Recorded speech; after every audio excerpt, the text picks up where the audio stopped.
Olá a todos, estamos de volta e hoje eu queria fazer um exórdio um pouco diferente, porque tem uma coisa que eu acho que é muito importante todos nós sabermos, que é o seguinte: eu queria falar um pouquinho sobre o que é evolução.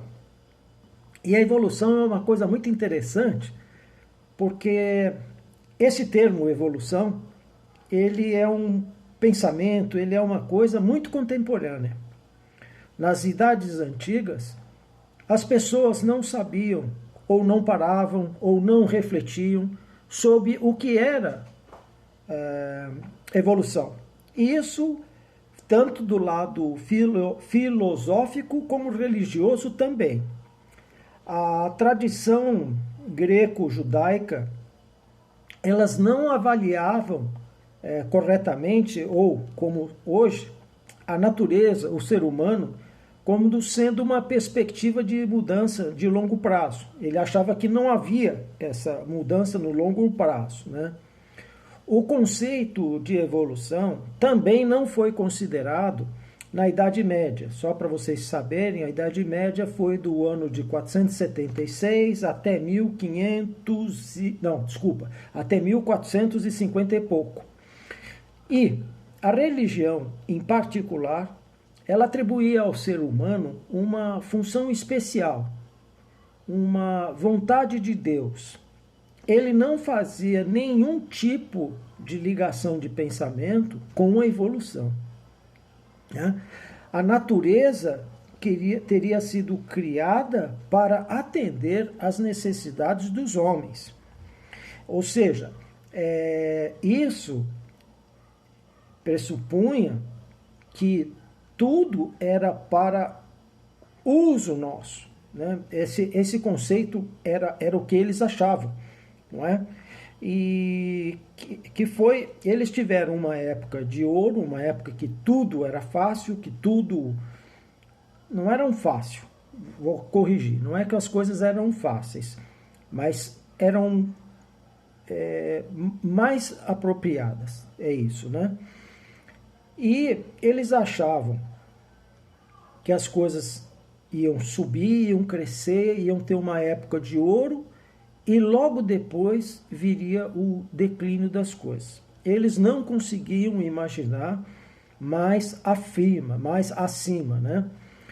E mesmo na idade do Renascimento, que é século XV até século XVI, se eu não me engano, eles consideravam que os antigos eram as referências e que nada mudava. Quando acontecia alguma coisa, eles recorriam a tudo que eles tinham no passado, achando que o passado era o que estava tudo correto, né? As grandes figuras, as grandes pessoas, os grandes movimentos que ocorriam, era o que era certo. Eles não pensavam para frente, né? Veja, nós estamos falando de evolução. E eu estou falando para vocês como a idade, o pensamento deles era para trás. É difícil eu, que sou desse século, fazer uma análise do que foi no passado. Mas eu estou tentando dar uma ideia para vocês de como eles pensavam na época, até a gente chegar no espiritismo ou alguma coisa. Bom, que eu posso dizer aqui? Que teve uma época que eu acho que é aí que começou a acontecer as coisas, foi o seguinte: na Itália e Veneza começou a haver uma movimentação comercial, e essa movimentação comercial ela se espalhou pelos árabes, pelos bizantinos e na Europa inteira. Esse movimento ele é importante por quê? Porque toda a parte da Europa começou a mudar o pensamento por causa disso. Porque viram possibilidades de fazer outros negócios, as riquezas começaram a mudar, houve uma série de coisas que que foram acontecendo e foi envolvendo toda a Europa nisso daí, né? Ou seja, houve uma comunicação melhor entre eles, não é? E eles, naquela época, eles não imaginavam que eles poderiam ser superados, que poderia acontecer alguma coisa diferente, que as coisas poderiam mudar. Eles estavam gostando, claro, as coisas estavam crescendo tudo, mas isso já fazia parte de um movimento, né, de uma evolução. E que eles não paravam, não sabiam. Se você perguntasse o que é evolução, era capaz deles não responderem para vocês o que era, o que deixava de ser. Muito bem. Foi somente a partir do século XVIII, se eu não me engano, XVIII, foi a partir do século XVIII que a revolução científica começou a ganhar volume, ou seja, as coisas começaram a acontecer. E uma coisa que foi muito interessante nessa época foi que a ciência e a teosofia, elas se separaram. E a ciência começou a correr solta, ela tinha explicações técnicas para as coisas, não como era antigamente, principalmente através de dogmas ou de conceitos religiosos que deveriam ser aceitos como imposição, né? Essa separação foi muito importante porque a ciência começou a estudar, a pesquisar, a fazer uma série de coisas que até aquele momento não se fazia. Então, foi esse conceito da ciência, essa separação, ela foi difundida na Europa. Tinham várias pessoas que começaram a estudar uma série de assuntos. E se você pegar o pessoal dessa época, você vai ver que eles tinham várias áreas de conhecimento, né? Essas pessoas de maior conhecimento tinham várias áreas, teosofia, não tinha física, mas a evolução das espécies e tal. Até nessa época apareceram quem? O Charles Darwin e Alfred Russel Wallace. Esses dois foram o pai da evolução das espécies. Esse Russel Wallace, inclusive, ele descobriu umas espécies na Amazônia que não estavam catalogadas até aquele momento, né? E o Charles Darwin, vocês sabem que é a teoria da evolução, né? Então, foram duas pessoas que representaram muito essa época, uma época de conhecimento, uma época de estudo, né? Não são como hoje, mas são aqueles precursores do estudo, né? Foram aquelas pessoas que foram atrás, né? Fizeram as espécies, analisaram as espécies, ou seja, foi uma época muito importante, foi uma época de descobrimentos, foi uma época muito de catalogação, ou seja, já existiam muitas coisas que não se tinha catalogado, não se tinha estudado, não se tinha feito nada, né? E, nesta época, né, o que acontece? Acontece que o mundo começa a ter um estudo sobre as coisas melhores. É essa época que aparece o Kardec. É justamente nessa época que aparece o Kardec. E o Kardec, ele é exatamente a fotografia mais real que tem daquilo de as pessoas quererem estudar, quererem entender, quererem saber as coisas, como Kardec queria sobre aquelas mesas girantes e tudo mais, né? Então, nós estamos falando de evolução, e eu falei muito rapidamente como o mundo agiu, né? Mas o que é interessante é isso, né? Ou seja, as pessoas vão aparecendo e vão mudando tudo, né?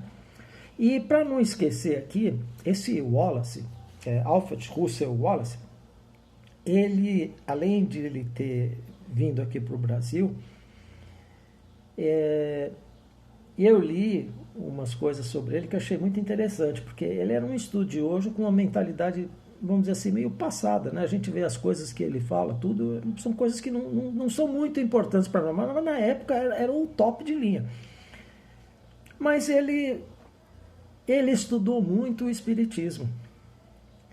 E ele falava que o conhecimento das pessoas ia até um limite, e a partir dali não poderia se explicar coisas que acontecem no dia a dia da gente que são inexplicáveis.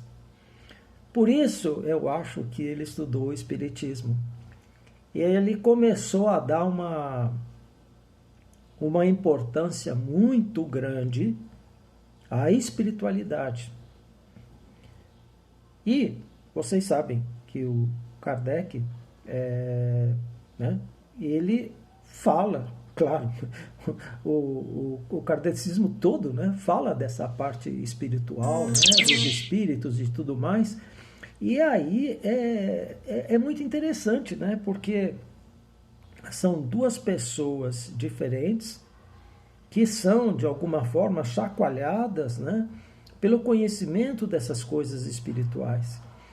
E é isso que eu acho muito interessante. A época que ocorreu isso, o fato das pessoas quererem estudar e tudo mais, né? Para muitas pessoas, a evolução não significa simplesmente progresso.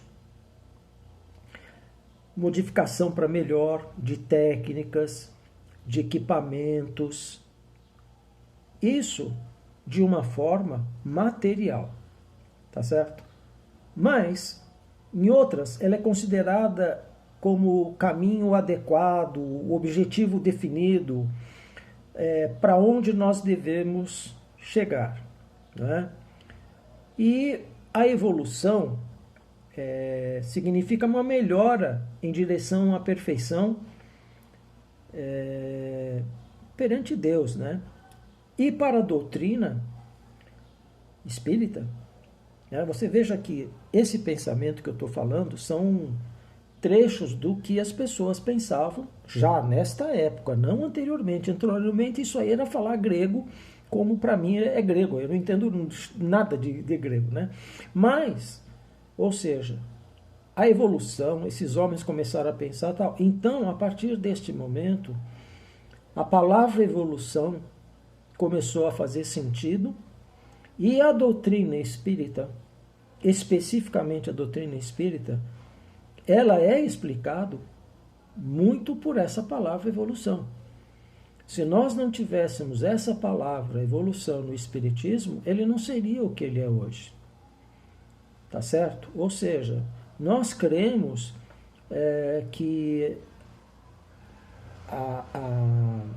a evolução ela é pluralista, ou seja, existem várias formas de você chegar com trajetórias diferentes ao mesmo lugar.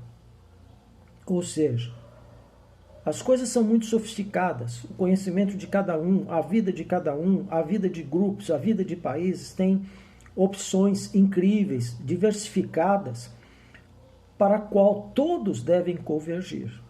Não só uma, como a evolução no começo eles achavam que era. Não é fácil explicar essas coisas, mas é bem interessante porque no Espiritismo, primeiro, a evolução não é só pessoal, ela é de grupo também. Exemplo, a Casa de Jesus. É um grupo bem específico que tenta, de alguma forma, melhorar os seus conhecimentos, trocar ideias sobre as coisas, as palestras, tudo isso é um grupo que faz, né? E que nós, com isso, temos oportunidade de checarmos o que está certo, o que está errado, e com isso, dar um passo à frente, não é? Então, é assim, a nossa evolução, não existe um caminho certo. Existem vários. O caminho de você que está me ouvindo provavelmente é diferente do meu caminho. A minha experiência é diferente dos outros, né? Então não tem um caminho certo. Mas existe uma infinidade de caminhos é igual ao número de estrelas que existe. Ou seja, nós nem sabemos de tantas coisas que são, não é isso? Então, é isso. Evoluir implica em mudar a mentalidade para que a massa crítica modifique também. Não é? Isso, basicamente, são coisas que vão fazendo parte da evolução. Né? A evolução para a doutrina espírita, né? Ela significa a modificação que nós obtemos com o nosso comportamento, pelo acúmulo de experiências que nós vamos tendo, e de alguma forma nós vamos aceitando, receptando, voltando à correção, ou em outras encarnações que nós estaremos mais aptos a entender e fazer as coisas. Então, a evolução no caráter espírita aparece isso. A associação, a operação de várias experiências, conhecimentos, limites pessoais que nós conseguimos passar, outros que não, as potencialidades que nós conseguimos alcançar, não é? Tudo isso são colocações também, não somente para nós, mas para todos. Ou seja, o Espiritismo deixa isso muito claro. Nós só melhoraremos se o esforço de cada uma das pessoas contribuir também para o esforço de todos os que convivem junto com a gente, né? Então, a evolução, o que eu quero dizer é que é um objetivo de vida. Ele significa a compreensão de si mesmo, é consciência da ligação de um com o outro, ou seja, de todos. Todos nós estamos interligados nisso, né? Aliás, eu vi uma frase, poxa, de quem que eu vi? Acho que foi do Deepak Chopra. Ele falou uma coisa tão interessante. Ele falou assim, que o mundo, mas o mundo que ele se diz é o universo inteiro. É que nem um quebra-cabeças. Cada um de nós tem um lugar nesse quebra-cabeça. Eu achei tão interessante, porque se você pensar bem, é isso mesmo. Esse lugarzinho nosso é o que nós temos que fazer. Então, todas as pessoas, todo mundo tem um pedacinho que completa um quebra-cabeça maior. Eu achei tão interessante isso daí que eu achei muito bom mesmo, entendeu? Então, o que eu quero falar é isso, né? Que a evolução é essa consciência que a gente tem que ter, a gente tem que desempenhar na nossa vida.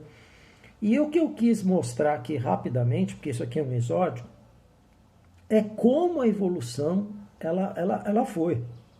Ou seja, do momento que o homem nem sabia, nem pensava, nem refletia do que era evolução, ela já estava num processo de evolução, claro, todos estamos, mas isso é uma coisa que foi descoberta, ou foi comentada, ou foi mais elaborada há muito pouco tempo atrás, né? Então, vocês vejam como, às vezes, as coisas, a gente não consegue ver coisas que, algum tempo depois, são muito óbvias para nós, né?